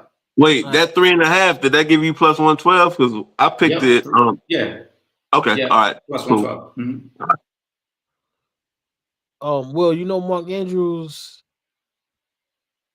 his touchdown numbers this season ain't looking like they like I would like. That's my bad, but I'm just nervous about that one. Bengals. You said what? The Bengals for the win? No, Bengals defense is why I'm good with Andrews. Oh, okay. Oh, okay. All right. All right. So I got this week. I got 70 yards rushing from O'Shane. I got. I'm taking the Lions -3, and Taylor for a touchdown. And Jonathan Taylor for a touchdown. I'm gonna add that in there with my 3. That way we could try to see exactly what this looks like. The first 8 legs already is on here. Let's see if they got Jonathan Taylor's numbers for anytime touchdown. They at home against the Texans this week. Yeah, they got it up here. All right. I got the numbers for y'all, man. These are my three, and then I'm going to let y'all know what the total will be on our ticket. My three are, two of them are tomorrow. One of them is Sunday, but all three are plus money. So the first thing I like is David Montgomery anytime touchdown tomorrow for the Lions. Okay. That's a plus 135. Everybody is on the Gibbs train. We took Gibbs last week. He did cash on the anytime touchdown. I feel like because of how this game is going to get played, you look back at week one game, and both teams are a little desperate because the winner of this game probably going to win the division. I expect this to be a little bit more of a grounded out game. So I expect Dan Campbell to rely on the power of Montgomery, especially in the goal line situations. I like Montgomery to get an anytime touchdown. I thought about Worthy, so I like that you actually put him on there, Will, because I thought about him, but I went in a different direction. Rashee Rice is dealing with the hamstring issue, so the passing is going to get spread out a little bit. Hollywood Brown to have 25 yards receiving is plus 136. I actually like that a lot. He's going to be elevated to wide receiver number 2, Worthy to be 1. And like I said, with Rashee Rice hamstring issues, and because the Cowboys sit in a lot of zone, expect there to be some opportunities for Hollywood Brown, I think. And I like that because he could get that on one catch. That doesn't have to be over the course of the game. That could just be one play. He breaks 25 yards and we get that. Mm-hmm. And then my upset pick of Sunday, I really like this upset pick. And it's only an upset because of where the line is at. But I think due to the weather and due to the team they're playing, Jets money line is plus 128. I don't think the Falcons are good. You got Kirk Cousins on the road. It's supposed to be raining in New York. No Drake London. They're missing 3 guys on their offensive line. The Jets actually look better with Tyrod Taylor last week. I actually like the Jets money line this week. So those are my 3. So as what's we that? stand, What's the Jets money line? Plus 128. Okay. If we do the 9 things we talked about, $10 would get you back $5,453. What Now, I got? What was the I got your 3. What was Tripp's 3?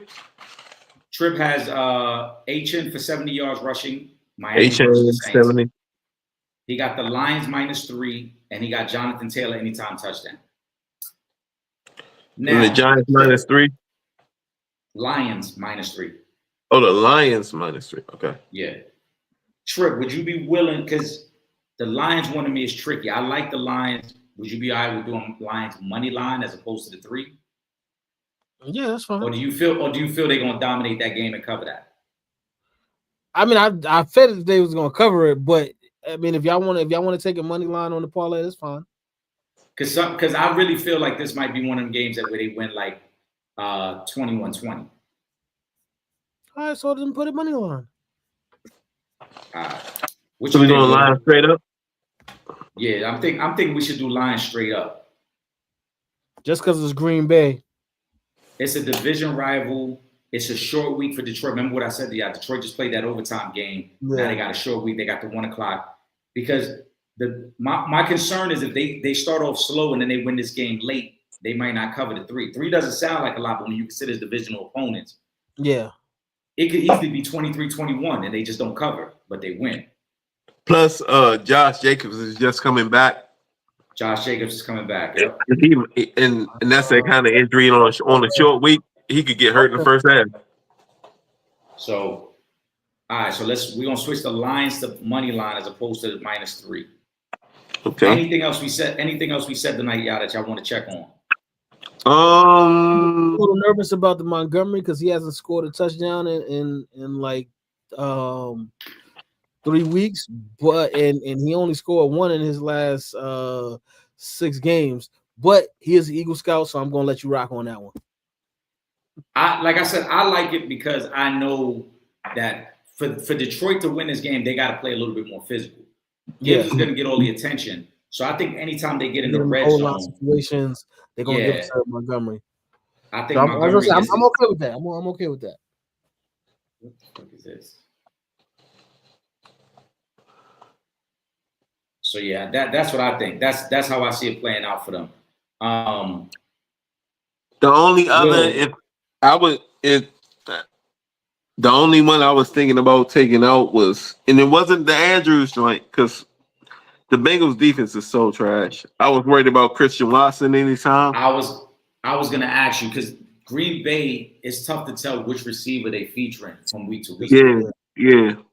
But if I'm not doing that, I'm doing Michigan covering 10.5 against Michigan Ohio got this State. Okay.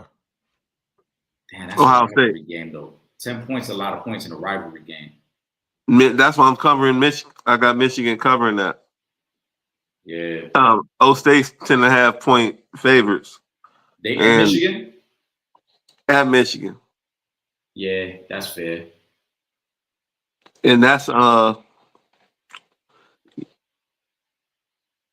that's actually it's minus 118. What do you think about? There was a receiving prop I was looking at in that Ravens game. They got what was it? So T. Higgins is not playing this week. Okay. They got plus money on Chase Brown to have 4 catches. I like that. This is my thinking on it. I expect the Ravens to be winning most of that game without T. Higgins. Are they trying out? Catch a couple dump offs. 4 catches ain't a lot, especially when you're losing most of the game.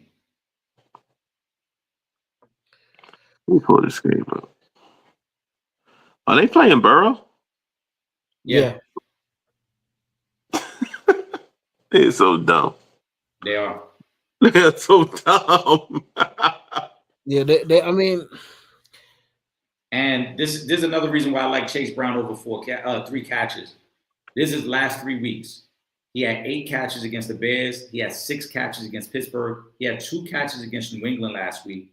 But he's getting targets. He's getting a lot of targets, bro. So he dumped off the game. Yeah, we're talking 16 catches over the last 3 weeks for the running back. So what's that? What were you saying? Plus 4?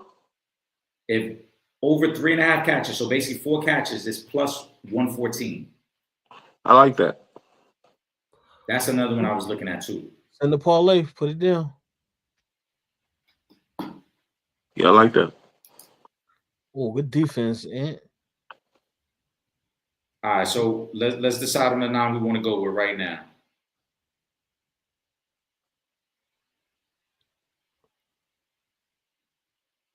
I'm gonna go Michigan to cover. All right, so we're gonna take Christian Watson off. Yeah. He talked me out of that one. Michigan plus 10.5. Mark Andrews anytime and Worthy 4 catches, right? Yep. Yeah, that's good. That's gonna be my 3. All right, so let me take Christian Watson over. Let's see what the sticker looks like because we should be able to get Michigan right now.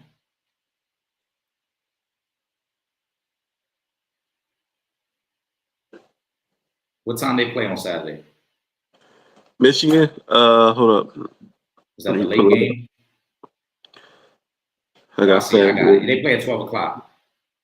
Oh, it's a noon tip. All right. So if we switch in Detroit to the money line as opposed to the 3. Mm-hmm. So we're gonna go Hollywood Brown 25 yards receiving, Xavier Worthy 4 catches, David Montgomery anytime scorer, Detroit Lions money line, Jets money line, or should we take Jets out and put the Chase Brown catches in there? Yes. So take Jets out and then put all right. So let me go back to that. We're gonna figure this out right now. I'm gonna put my 10 on this right now before the odds shift.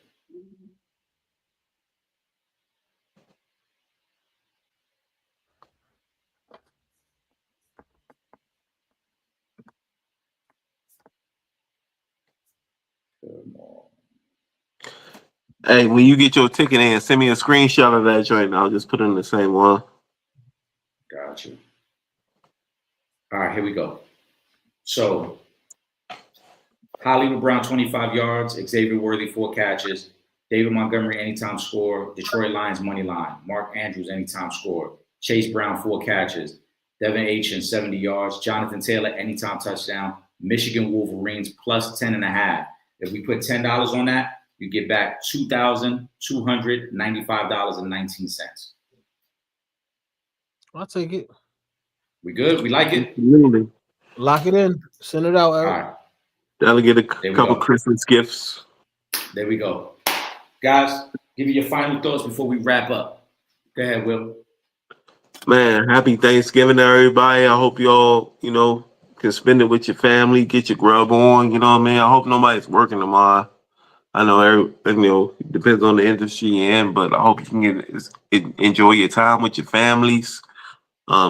Eat too much, watch too much football. You know what I'm saying? We get this one day of the year to be gluttonous, I guess, and enjoy it. We got a lot of football going on. We got some hoops tomorrow, right? Mm-hmm. So you know what I'm saying. Have it in the background. Keep the volume down if you want. Talk to the family and friends, but keep that corner that corner of your eye on the screen. We hopefully you can get paid to make up for some of the expenses for the traveling and all that you're doing this weekend and all. But happy holidays to everybody. I don't care what you represent, what your religion is and all that. It's all love, man. Love to Eric, Trip, brother. It's always brotherhood, and you know what I'm saying. Let's keep this thing going, man. Happy holidays, folks. Trip. Man, happy Thanksgiving. And shout out to my brothers, Will Gordon and Eric Sanchez, man, because y'all wanted to put in that work for the supporters tonight, and that's what we do. So shout out to y'all, man. Yes, sir. Yeah, that's a fact, man. As always, man, I'm thankful for my brothers. I'm glad we're able to get together every week, kind of, shoot the shit the way we do, laugh, joke, debate. It's always a great time. Happy Thanksgiving to all the supporters, man. You guys could be anywhere in the world, but y'all rock with us. And it's dope that y'all tune in with us twice a week. And y'all have incorporated us into y'all families, man. We've heard, Pooh and Amani talk about their dads watching us and all that type of stuff. So I think that's super ill, man. Everybody enjoy your holiday, enjoy your time with your family. Kick back, like Will said, chill, enjoy the games, and more importantly, enjoy the time with your family, man. But for my brothers, Will Gordon, for my brother Trip Young, I am Eric Sanchez. This was the Sanchez Show. Make sure you guys subscribe, and we will see you on Monday, 7 p.m. We out of here, man. Yes, sir. Peace.